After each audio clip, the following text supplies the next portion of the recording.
예수님이 공생애를 시작하시면서 제자들을 부르시는 내용입니다. 먼저 여러분께 질문을 드려보겠습니다. 한번 아멘으로 응답해 주시기 바랍니다. 여러분들은 그리스도인이십니까? 아멘. 또 한번 묻겠습니다. 여러분은 예수님의 제자이십니까? 그래도 처음과 나중에 비슷해서 좋았습니다. 사실 우리가 그리스도인이다 라고 하는 것에 대해서는 큰 문제가 없는데, 예수님의 제자다 라고 했을 때 우리가 대답을 망설이는 경우가 많이 있습니다. 예수님의 제자라 그러면 왠지 훨씬 더 해야 될 것 같고, 또 나의 것을 더 포기해야 될 것 같은 그런 마음이 들어서인지도 모르겠습니다. 그러나 우리가 예수를 믿는 그리스도인들이라면 예수님을 따르는 제자가 또한 되는 줄로 믿습니다. 이것을 우리는 하나님의 부르심 혹은 소명을 통해서 우리는 깨닫게 됩니다. 하나님의 부르심에는 두 가지 의미로 생각해 볼 수가 있습니다. 첫 번째, 하나님의 그 부르심의 의미는 세상과 죄악으로부터의 부르심, 곧 하나님의 자녀로서의 부르심입니다. 하나님은 우리를 세상에서 또 죄로 인해 마귀의 종되었던 곳에서 우리를 부르시고 구별된 하나님의 자녀로 삼아주셨다는 것입니다. 그러나 우리에게 두 번째의 부르심의 의미가 있습니다. 그것은 이 땅에서 복음을 위한 사명자로서의 부르심입니다. 하나님은 우리가 이 땅에서 하나님의 자녀로서 복음의 증인으로 살도록 우리 모두를 부르셨다고 하는 것입니다. 이는 곧 우리를 예수 그리스도의 제자로 부르심과 같습니다. 하나님께서 아브라함을 부르신 사건을 우리가 기억합니다. 창세기 12장에 보면 하나님께서 아브라함을 부르실 때에 이렇게 말씀하십니다. 너는 너의 고향과 친척과 아버지의 집을 떠나 내가 네게 보여줄 땅으로 가라. 내가 너로 큰 민족을 이루고 네게 복을 주어 내 이름을 창대하게 하리니 너는 복이 될지라. 너를 축복하는 자에게는 내가 복을 내리고 너를 저주하는 자에게는 내가 저주하리니 땅의 모든 족속이 너로 말미암아 복을 얻을 것이라 했습니다. 하나님은 아브라함을 죄악된 곳에서 그를 불러내어 주셨고 그로 하여금 열방의 아버지가 되게 하셨습니다. 뿐만 아니라 그를 통해서 열방이 복을 얻게 하신 것입니다. 이는 장차 그를 통해 하나님께서 이스라엘 민족을 세우시고 또 이스라엘을 통해서 예수 그리스도를 보내셔서 그로 말미암아 열방을 구원하시기 위한 하나님의 놀라운 은혜와 또 섭리였던 것입니다.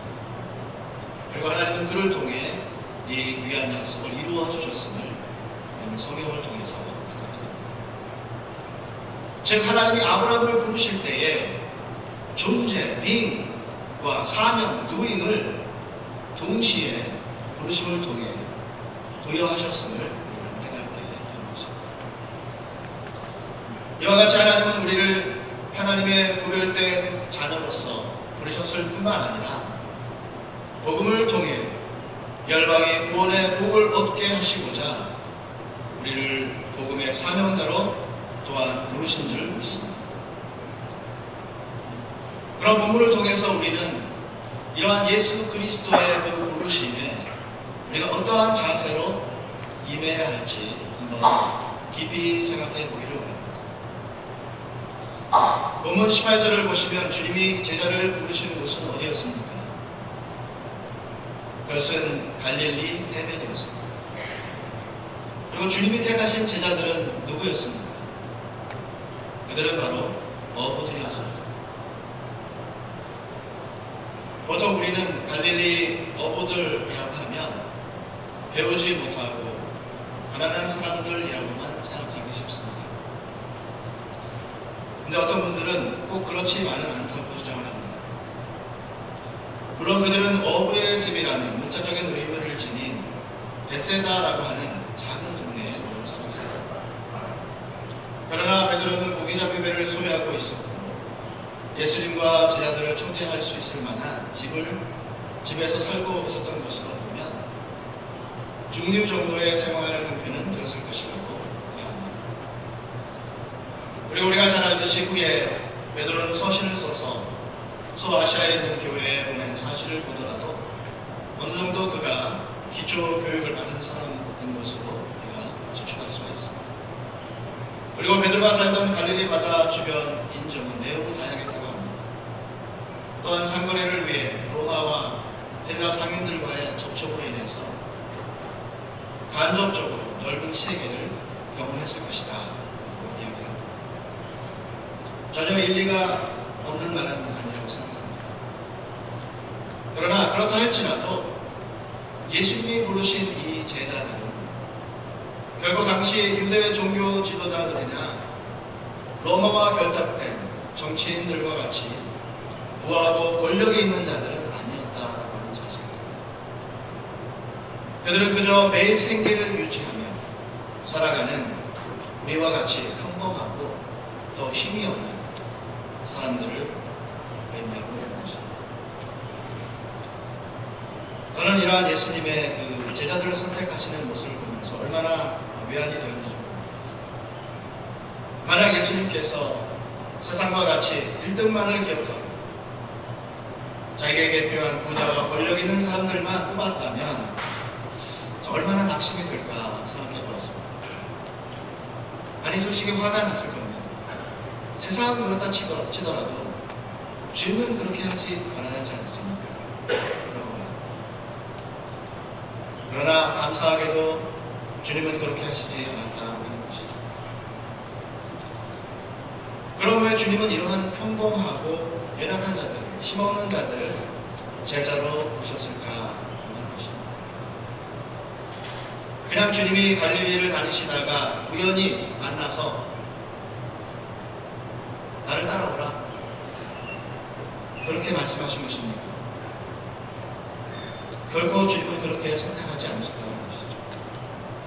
모든 것이 하나님의 섭리와 계획 속에 일어난 일임을 믿습니다. 먼저 우리가 알고 있는 주님이 제자들을 선택한 것은 바로 전적인 하나님의 은혜 때문이라는 사실입니다. 디모데후서 1장 9절 말씀입니다. 하나님이 우리를 구원하사 거룩하신 소명으로 부르심은 우리의 행위대로 하심이 아니요 오직 자기의 뜻과 영원 전부터 그리스도 예수 안에서 우리에게 주신 은혜대로 하십니다. 아멘. 즉 주님이 그들을 제자로 부르신 주권은 그들의 능력이나 배경이 아니고 오직 은혜로 아무런 대가나 자격 없이 주님께서 그들을 불러주셨다는 사실입니다. 그럼 주님이 왜 평범하고 힘없는 이러한 제자들을 은혜로 부르셨습니까? 고린도전서 1장 26절 29절에서 사도 바울은 그 이유에 대하여 우리에게 이렇게 증언하고 있습니다. 형제들아 너희를 부르심을 보라. 육체를 따라 지혜로운 자가 많지 아니하며 능한 자가 많지 아니하며 문벌 좋은 자가 많지 아니하며 그러나 하나님께서 세상에 미련한 것들을 택하사 지혜 있는 자들을 부끄럽게 하려 하시고 세상에 약한 것들을 택하사 강한 것들을 부끄럽게 하려 하시며 하나님께서 세상에 천한 것들과 멸시받는 것들과 없는 것들을 택하사 있는 것들을 폐하려 하시나니 이는 아무 육체도 하나님 앞에서 자랑하지 못하게 하려 하십니다. 즉 주님은 평범하고 연약한 제자들을 부르신 그 이유가 바로 그들의 자랑이 그들에게 있지 아니하고 오직 그를 부르신 하나님에게 있음을 깨닫게 하시기 위함이었던 것입니다. 여러분 자랑하고 싶어하는 것은 인간의 욕망 중에 하나입니다. 그런데 우리가 자랑을 하는 것은 바로 남에게 자신이 인정받고 높임을 받으려고 하기 때문이라는 것입니다. 그러나 성경은 자기를 이렇게 높이는 자랑은 세상으로부터 온 것이라고 우리에게 경고해 주고 있습니다. 요한일서 2장 16절 말씀입니다. 이는 세상에 있는 모든 것이 육신의 정욕과 안목의 정욕과 이생의 자랑이다. 다 아버지께로 온 것이 아니요 세상으로부터 온 것이라고 했습니다. 여러분, 왜 하나님 앞에서 자기를 자랑하는 것이 위험합니까? 그것은 자기를 자랑하는 자는 하나님 앞에서 결국 교만한 모습으로 서게 되기 때문입니다. 하나님은 교만한 자를 싫어하신다고 말씀합니다. 교만한 자는 하나님을 의지하는 대신 자신을 의지하며 하나님의 영광을 자기의 영광으로 바꾸기 때문인 것입니다. 그래서 하나님은 이스라엘을 애굽에서 구해내시고 또 광야에서 그들을 지켜주시고 또 그들로 가나안 땅을 차지하게 하실 때에 결국 하나님은 그들의 힘을 의지하지 못하도록 하셨습니다. 결국 그들의 힘을 자랑하지 못하게 하셨다고 하는 것이죠. 오히려 하나님은 그들이 연약한 가운데 그들을 기적적으로 구원해 주셨던 것입니다. 그리고 그들이 잠시라도 자신의 힘을 의지하고 자랑하였을 때에 그들은 여지없이 패하고 말았음을 우리는 성경을 통해 알 수가 있습니다. 왜냐하면 구원은 오직 하나님에게 속한 것이기 때문이었습니다. 여러분, 다윗이 거인 골리앗을 어떻게 이겼는가 생각해 보십시오. 난공불락의 여리고를 이스라엘이 어떻게 점령했는지를 생각해 보십시오. 기드온의 300명 용사가 어떻게 수십만의 군대를 이겼는지 우리가 생각해 보아야 합니다. 모두 하나님께서 연약한 자들을 들어 승리하게 하신 줄로 믿습니다. 하나님의 영광을 위해서 이 세상 그 무엇도 의지하지 말고 오직 하나님만 의지하라고 하나님께서 우리에게 행하신 줄로 믿습니다. 여러분은 하나님 앞에 무엇을 자랑하시겠습니까? 여러분이 가지고 있는 힘입니까? 돈입니까? 명예입니까? 배경입니까? 그럴 때 주님은 우리에게 이렇게 말씀하실 것입니다. 어리석은 자여, 오늘 밤에 내 영혼을 도로 찾으리니 그러면 내 준비한 것이 누구의 것이 되겠느냐. 사랑하는 성도 여러분, 하나님 앞에 내 가진 것을 자랑하는 어리석은 자가 되지 않기를 바랍니다. 그 모든 것이 하나님의 은혜로 우리에게 주어졌음을 우리는 깨닫고 모든 영광을 하나님 앞에 돌리는 저와 여러분이 되어야 할 줄로 믿습니다. 그럼 우리는 무엇을 자랑해야 합니까? 예레미야 9장 23절과 24절 말씀입니다. 여호와께서 이와 같이 말씀하시되 지혜로운 자는 그 지혜를 자랑하지 말라. 용사는 그의 용맹을 자랑하지 말라. 부자는 그의 부함을 자랑하지 말라. 자랑하는 자는 이곳으로 자랑할지니 곧 명철하여 나를 아는 것과 나 여호와는 사랑과 정의와 공의를 땅에 행하는 자인 줄을 깨닫는 것이다. 나는 이 일을 기뻐하노라. 여호와의 말씀입니다. 하나님은 우리가 우리의 지혜와 용맹과 부함을 결코 자랑하지 말라고 하시면서 오히려 하나님에 대해 우리가 깨닫고 더욱 아는 것에 우리가 자랑을 하라고 말씀합니다. 즉 내가 아닌 오직 하나님만을 자랑하라고 말씀합니다. 왜냐하면 그분만이 우리를 죄와 원수에게서 구원하신 참 도움과 능력이 되시기 때문입니다. 여러분, 이러한 진리를 깨달은 사도 바울은 어떠한 고백을 하고 있습니까? 고린도후서의 11장 30절 말씀입니다. 내가 부득불 자랑할진대 내가 약한 것을 자랑하라. 왜 그는 자신의 약한 것을 자랑하리라고 말씀했습니다? 그는 충분히 사람들 앞에서 자랑할 것들이 많이 있었습니다. 그러나 그는 그것을 자랑하지 아니하고 하나님 앞에서 자기의 연약함을 자랑하리라는 말씀입니다. 왜냐하면 자기의 연약한 것을 통해서 하나님의 은혜가 더 드러나기 때문인 것입니다. 우리가 주님 앞에 주님 나는 부족합니다, 연약합니다, 주님을 의지합니다 라고 했을 때에 주님이 우리에게 어떻게 하십니까? 아, 이 부족한 자야 라고 우리를 책망하십니까? 그렇지 않다는 것이죠.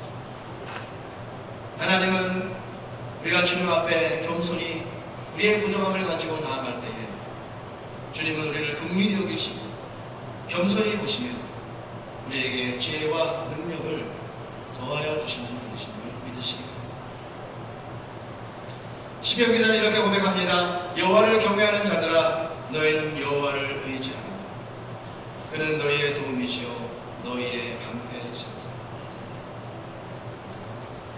사랑하는 성도 여러분, 주님이 우리를 부르심은 전적인 하나님의 은혜인 줄 깨닫기를 간절히 바랍니다. 오직 하나님만이 영광을 받으시기 위함인 줄 깨닫기 바랍니다. 그러므로 결코 나의 강함을 자랑하여 하나님 앞에 교만한 자가 되지 말고 바울과 같이 약함을 하나님 앞에 자랑하며 하나님께 도움을 얻고 영광을 올려드리는 우리 모두가 될 수 있기를 간절히 축원합니다. 또 본문 우리 19절에 보면 예수님은 시몬과 그 형제 안드레에게 이러한 말씀을 하십니다. 나를 따라오라. 내가 너희를 사람을 낚는 어부가 되게 하리라. 여러분, 내가 너희를 사람을 낚는 어부가 되게 하리라 라고 하는 의미는 무엇입니까? 전에 그들은 고기를 낚는 어부들이었습니다. 즉 그저 자신의 생계를 유지하기 위하여 일하며 살았던 사람이라는 말입니다. 그러나 이제는 고기가 아니라 그들이 사람을 낚는 어부가 되게 하신다고 주님은 말씀합니다. 그저 자신의 생계를 위해 살던 사람들이 이제는 복음과 하나님의 나라를 위하여 위대하게 사용함을 받게 된다라고 주님이 그들에게 약속하신 것입니다. 즉 그들에게 있어서 무엇을 하느냐가 바뀐 것이 아니라 무엇을 위해 하느냐가 바뀌게 된 줄 믿습니다. 여러분, 중세 때에는 우리가 소명, 하나님의 부르심이라고 했을 때에 사제와 수도사만 또 소녀에게만 한정되는 영어였습니다. 그리고 다른 사람들에게는 그저 그들이 하는 일은 부르심이 아니라 그저 일, 직업에 불과했습니다. 그러나 우리가 잘 알듯이 종교 개혁자들이 우리에게 가르쳐준 중요한 영성훈련 가운데 하나는 모든 직업이 하나님의 소명으로 이해하는 것이었습니다. 여러분, 어떻게 그들이 이것을 깨달았을까요? 베드로전서 2장 9절의 말씀입니다. 그러나 너희는 택하신 족속이요 왕같은 제사장들이요 거룩한 나라요 그의 소유가 된 백성이니 이는 너희를 어두운 데에서 불러내어 그의 기이한 빛에 들어가게 하신 이의 아름다운 덕을 선포하게 하려 하십니다. 즉 우리가 무엇을 하느냐가 중요한 것이 아니라 우리가 무엇을 위해 하고 있느냐 하는 것이 중요하다는 겁니다. 고린도전서 10장 31절 말씀, 그런즉 너희가 먹든지 마시든지 무엇을 하든지 다 하나님의 영광을 위하여 하라고 하십니다. 이것이 바로 하나님께서 저와 여러분을 예수 그리스도의 제자로 하나님의 자녀로 부르신 목적인 줄 믿습니다.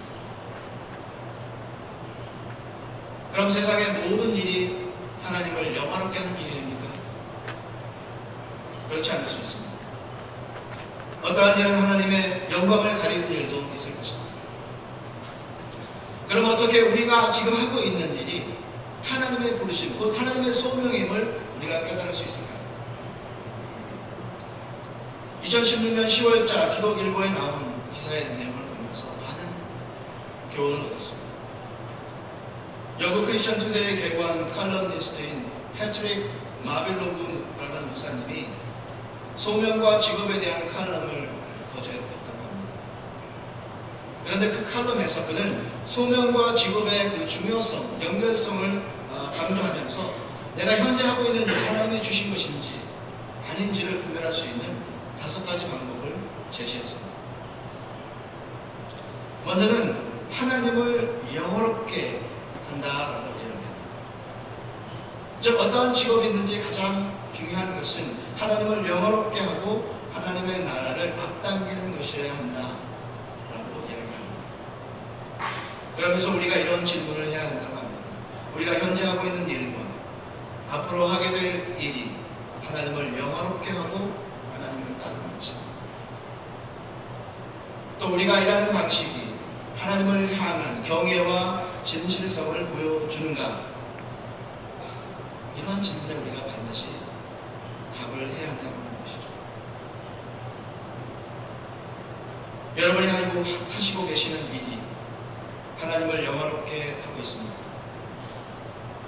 아니면 오히려 하나님의 영광을 가리는 일입니다. 두 번째로 하나님이 주신 그 소명의 일은 우리가 일을 즐길 수 있어야 한다고 얘기합니다. 하나님께서는 단순한 의무가 아니라 많은 부분에 있어서 기쁨으로 일을 할 수 있도록 허락해 주셨다는 것입니다. 그러나 우리의 감정의 직업을 통해 주시는 하나님의 그 축복을 나타내는 가장 첫 번째 척도가 되어서는 안 된다고 합니다.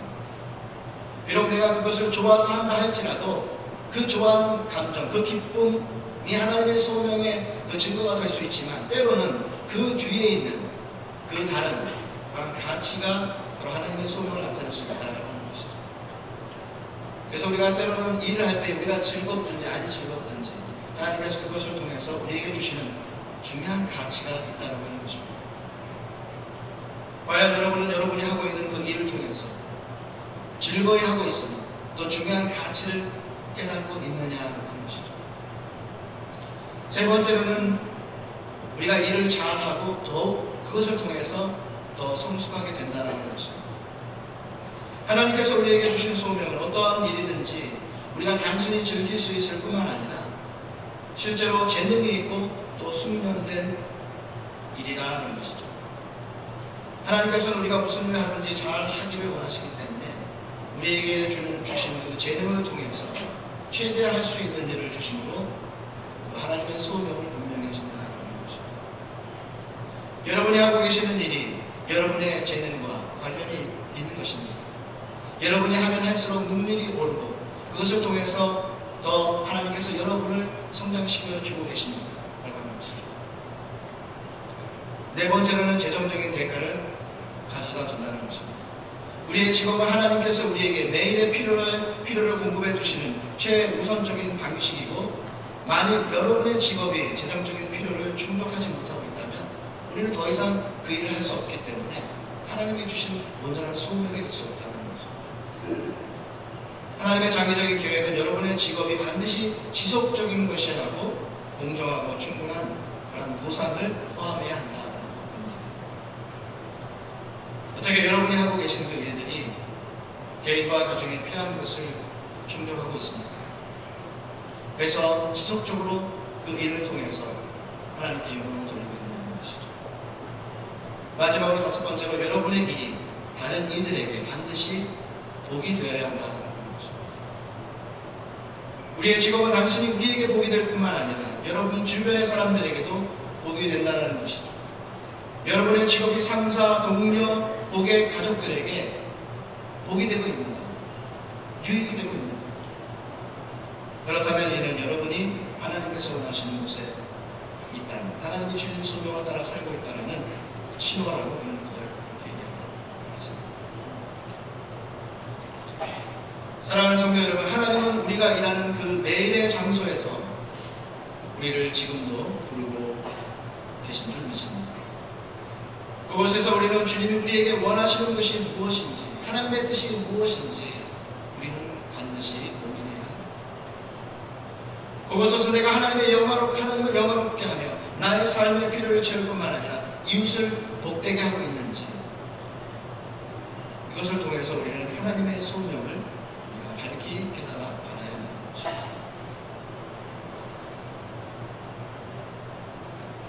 그런 본문을 보면 이러한 예수님의 이 부르심에 제자들은 어떠한 반응을 보이고 있습니다. 그들은 예수님을 따르는 결단을 하게 됩니다. 그들의 결단은 무엇이었습니까? 20절입니다. 그들이 곧 그물을 버려두고 예수를 따릅니다. 22절 말씀입니다. 그들이 곧 배와 아버지를 버려두고 예수를 따릅니다. 즉 우리는 이 말씀을 통해서 예수 그리스도께서 그들을 제자로 부르셨을 때에 그들은 헌신의 결단을 하였음을 우리는 봅니다.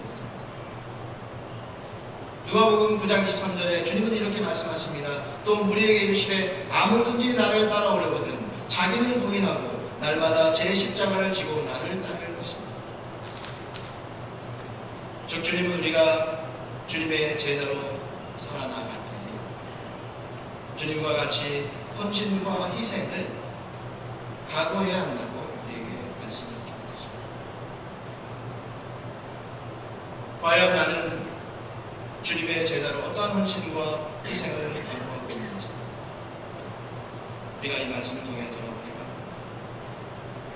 아니 무엇이 나로 하여금 주를 위해 헌신과 희생을 하지 못하게 하는 걸림들이 되고 있는지 우리가 깊이 묵상해 보는 것입니다. 여러분의 믿음이 부족해서입니까? 여러분이 가진 물질이 없어서입니까? 아니면 여러분의 능력이 부족해서입니까? 우리가 본문을 통해서 질문을 해야 할 것이 있습니다. 그것은 그럼 제자들은 어떻게 이러한 헌신의 결단을 주님께 할 수 있었을까라는 사실입니다. 사실 본문에서는 우리가 그 이유를 알 수가 없습니다. 그저 주님의 부르심에 그들이 배와 그의 가족들을 버리고 따랐음을 우리가 알 수 있을 뿐입니다. 그들의 믿음이 훌륭해서입니까?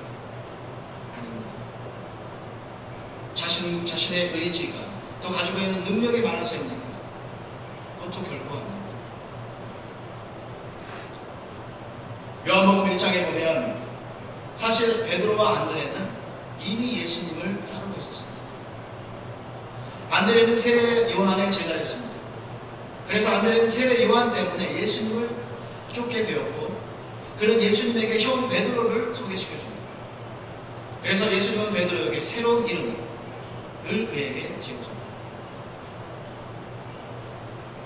그럼에도 불구하고 아직 주님 앞에 그들은 온전히 헌신하지 못하고 있습니다. 우리는 복음서를 보겠습니다.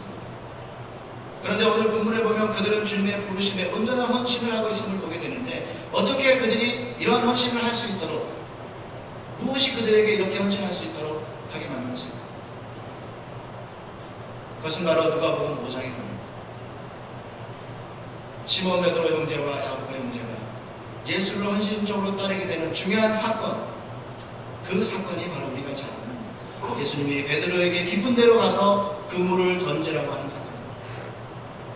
말씀해 보니까 시몬이 대답하여 이르되 선생님 우리들이 밤이 새도록 수고하였을 때 잡은 것이 없지만은 제가 말씀에 의지하여 그물을 내리겠습니다. 그렇게 하니까 고기를 잡은 것이 심이 많아 그물이 찢어졌고 그때 시몬 베드로 및 자기와 함께 있는 모든 사람들이 그 고기 잡힌 것으로 말미암아 놀라게 되었다라고 얘기합니다.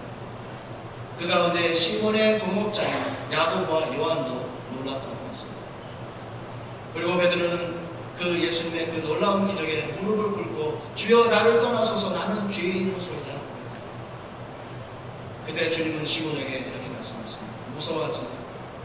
이제부로는 내가 사람을 취하리라 하십니다.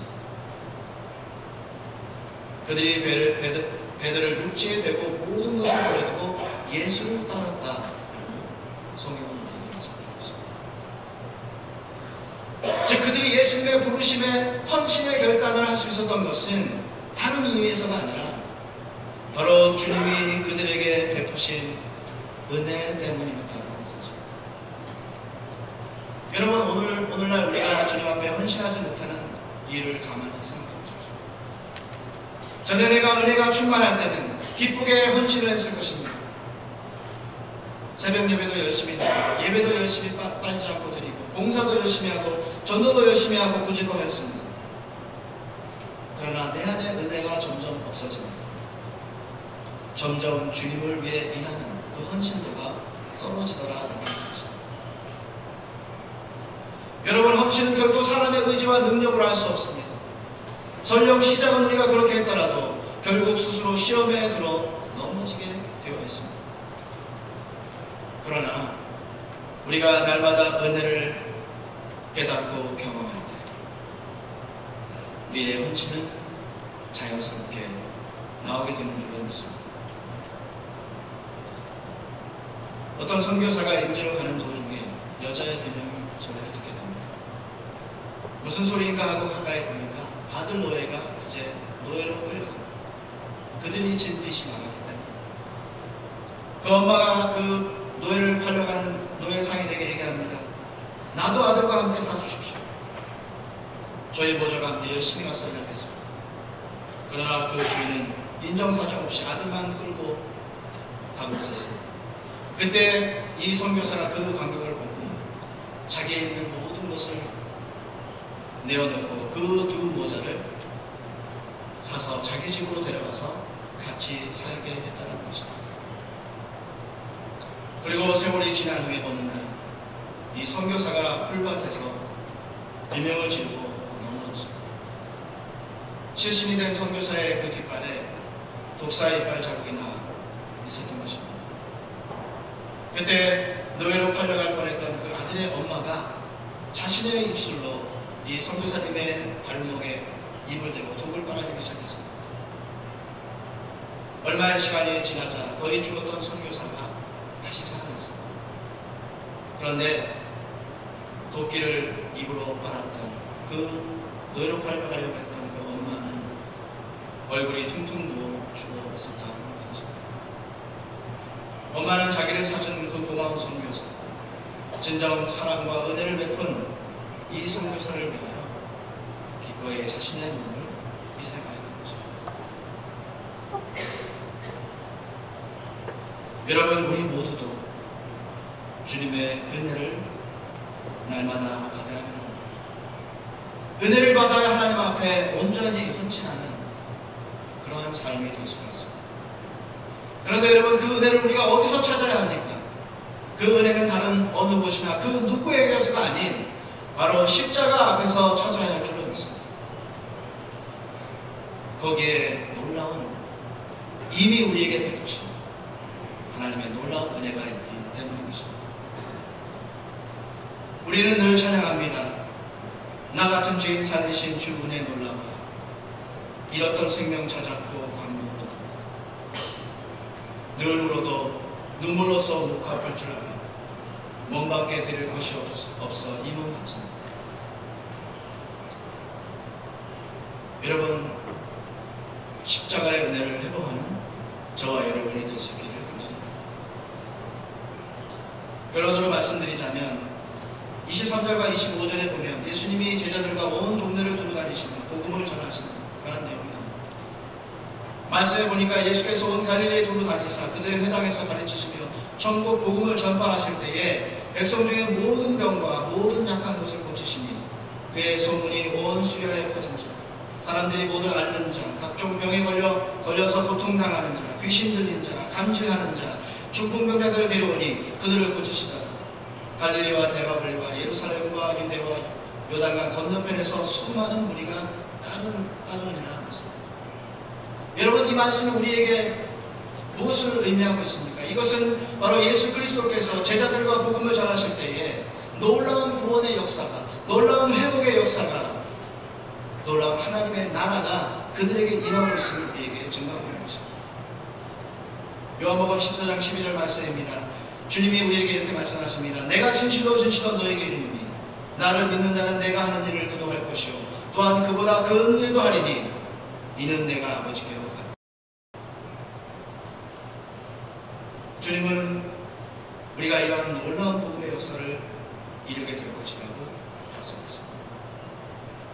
그러기 위해 오늘도 주님은 우리를 하나님의 자녀 또한 예수 그리스도의 제자로 우리의 삶 속에서 부르고 계신 줄 믿습니다.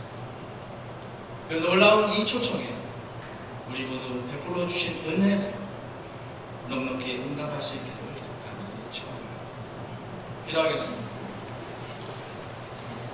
하나님 아버지, 감사합니다. 영 죽을 수밖에 없었던 저희들, 하나님과 원수되었던 저희들을 하나님의 자녀로 세상에서 구분하여 불러주시고 또 예수 그리스도로 말미암아 하나님 아버지 그 은혜로 말미암아 주님을 따르는 제자가 되게 하여 주시니 감사합니다. 오 주님, 우리에게 은혜를 부어 주시옵소서.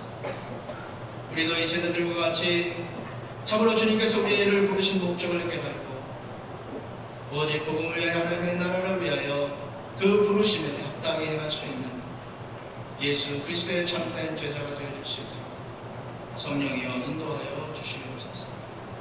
감사하며 예수님 이름으로 기도합니다.